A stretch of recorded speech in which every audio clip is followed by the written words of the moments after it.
That's on average. Who in here wants to own their own business someday? Nobody? I'll take smiles as yes. A lot of smiles, but nobody wants to raise their hand. All right. Well, if that's the way you think, you have visions of being a CEO, you have a business idea.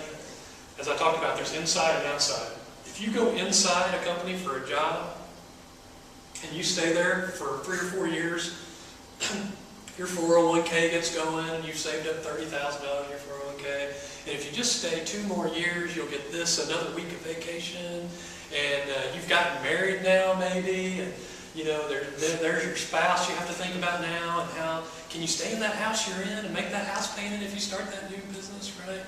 So if you go inside and you're an entrepreneurial person, don't stay too long. My advice is 3 or 4 years, get out. Go do what you do. Get with a startup company, do whatever you want to do, because you're going to get tied, they're going to lace those silver threads of money and responsibility, and oh, I've got 5 employees now that are working for me. You know, if I leave, I'm going to have to do it all myself now, right? So just, if you're an entrepreneur, stay an entrepreneur, and an entrepreneur in general doesn't work as an engineer in a Fortune 500 company in one department of one division of a company. Does that make sense? When you get married, it just gets even harder. Annual raises versus promotion raises. A normal raise these days is about 3 to 4% if you've had a good year. So the cost of living adjustment is going up about 2 to 3% every year. So if you don't get a 3% raise at the end of the year, guess what? You're making less money than you made last year, even though you just got a 3% raise. So if you've had a good year, and you get 4%, I mean, you work hard and you get a 4% raise. It's kind of frustrating. If you were mediocre, then maybe you get a 2% raise, and then you're falling behind. So, but if nobody's ever told you these numbers before you get your first raise, you don't even know where you stand. You don't even know how you're doing it. But if you get a promotion, your first promotion, you know, you ought to go, when you get a promotion, you ought to try and get a 10% raise. If they offer you 8, try to negotiate for 10. That's your opportunity to get more money when you get a promotion, right? And when you get a big job promotion, like you get to go to Europe and be head of something, or head of medical education prevention services, those are the opportunities that come along, and that's when you really can make more money, 20, 25%, that kind of thing. So I'm going to leave this presentation with your professor. So 5 years from now, you think, oh, a guy told me about that, maybe you can go through and these things will help you. But this is stuff I just learned on the job. There's no reason to learn it on the job. You can know it now. So who gets paid the most at a company? Which department gets paid the most? Who makes the most money? Marketing. Professors can't answer. Marketing. Anybody else? Sales. Sales. Anybody else have an answer? Marketing or sales? Sales. Sales always makes the most money. Now there's a caveat to that. If you are good, you make the most money, right? If you don't, you get fired. Salespeople get fired. You either produce or you don't produce, you get fired. You move on, right? And then who's next? Who comes after sales? Engineers? Y'all haven't even said engineers yet. So marketing does come next.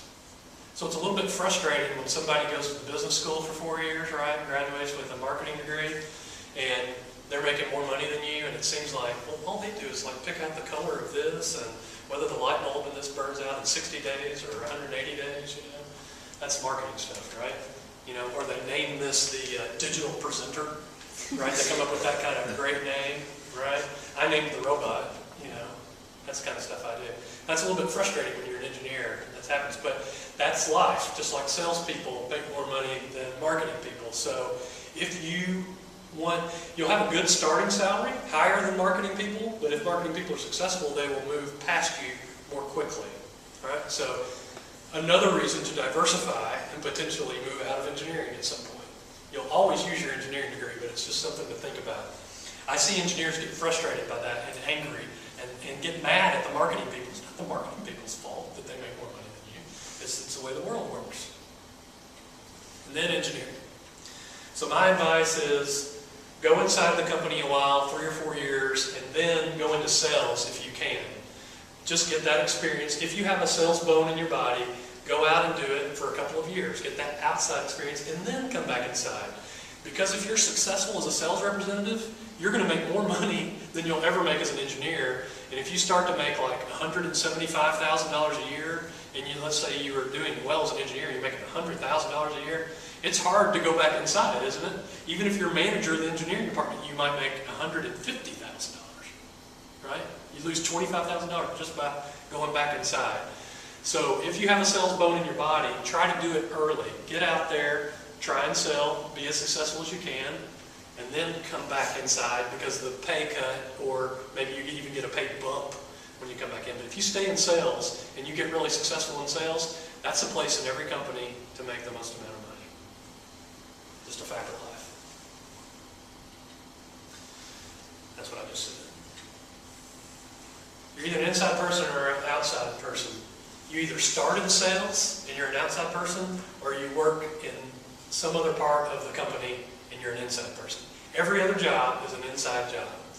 And you can work as hard as you want to become an outside person. You can get that outside sales job, but every time you make a sales call and the doctor says, or they say, does this come in blue? You think in your head, you don't think as a salesperson, you think, can I convince them to make that in blue so that I can sell it to this customer? You think, it costs $50 to make another color.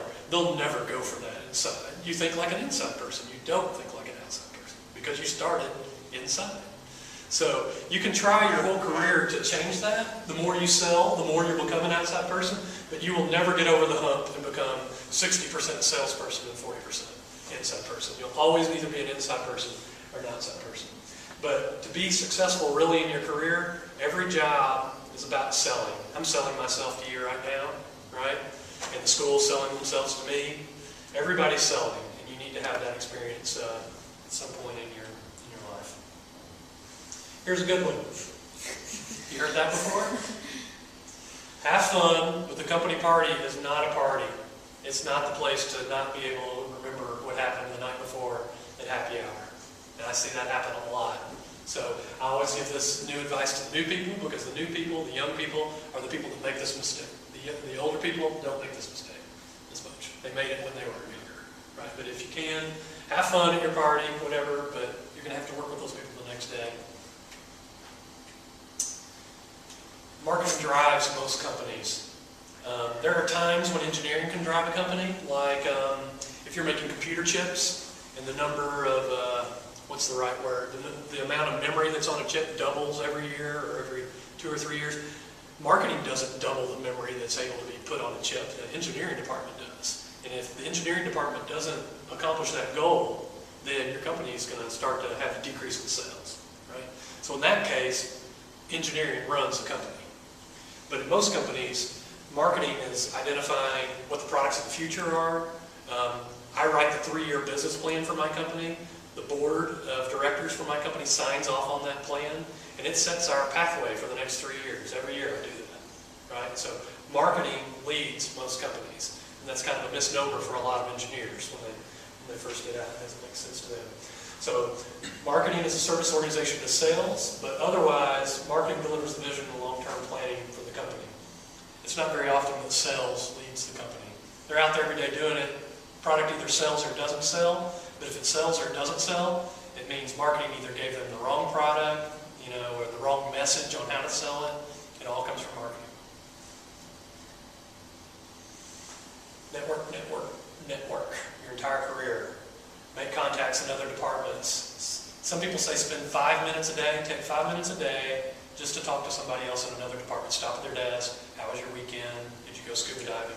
That's what they would say in Florida, where I live now. Right? Did you catch any fish? I know you got that boat. Do that, get to know other people. When you go to conventions, shows, talk to other people, stay in contact with your old friends, stay in contact with your old colleagues. It never stops. You have to do that your entire career. This is a very, very important point, and I say this, never burn bridges. Never burn bridges.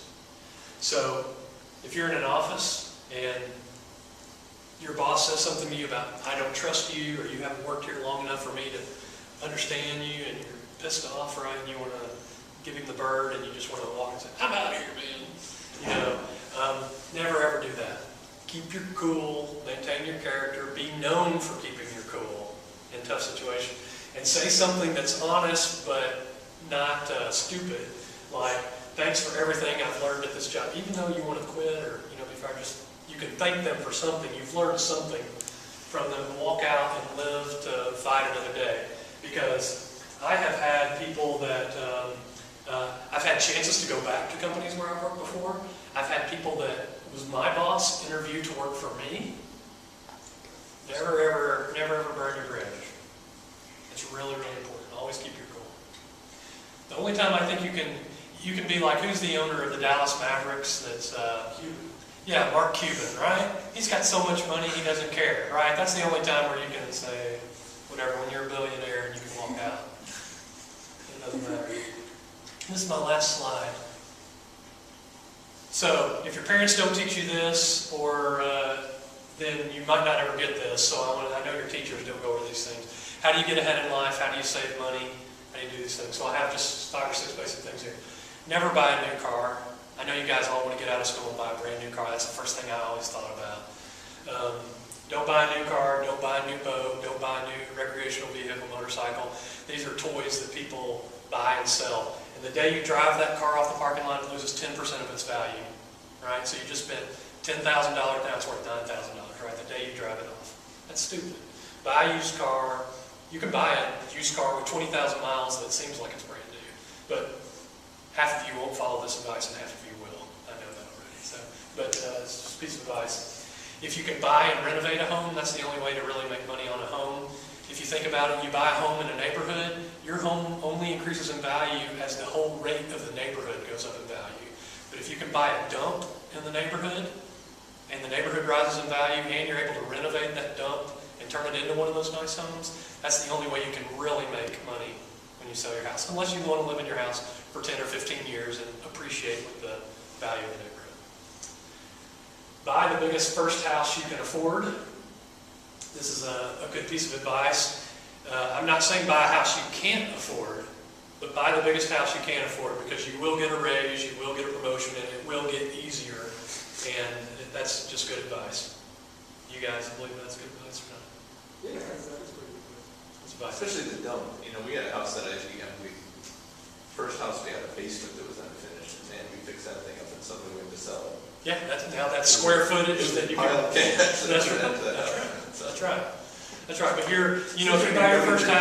you buy your first house in your 20s, you're going to make more money. You're going to progress in your career, and the house will become easier and easier for you to afford as you move forward.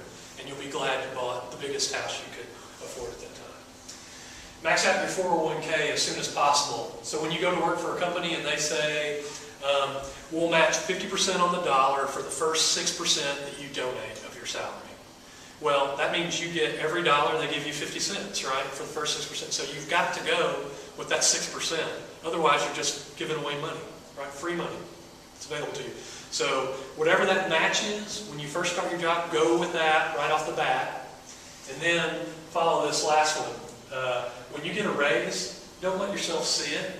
So if you make $100,000 and you get a raise and you get a 4% raise, now you make $104,000. Don't let yourself see that $4,000. Put it in the 401k. You were living on $100,000 the day before you got that raise. Keep living on $100,000 and use that money to either save for a house or to max out your 401k or whatever. But don't let yourself see that raise. That's one way to just get ahead. You'll never miss it. If you take it and you go out and you buy a new car, or now you're spending that money and you count on it each week. The other thing is put one extra payment on your house a year. So let's say your house payment is $1,200 a year. If you pay $120 or $100 extra each month, you're making one extra house payment a year. That will cut your 30-year mortgage down to 23 years. It cuts 7 years off of your mortgage. So that's 7 years of interest you would have paid to the bank every month, paying them interest. That's great advice. It's hard to do. It's hard to do. All of those are hard to do. Okay. Any questions about anything? I'm an open book. You want to know anything about Europe? You want to know anything about the mistakes I've made in my career? I mentioned that earlier. Sure. Which ones? Which? About the bad news first. Bad news. The reason I left Smith & Nephew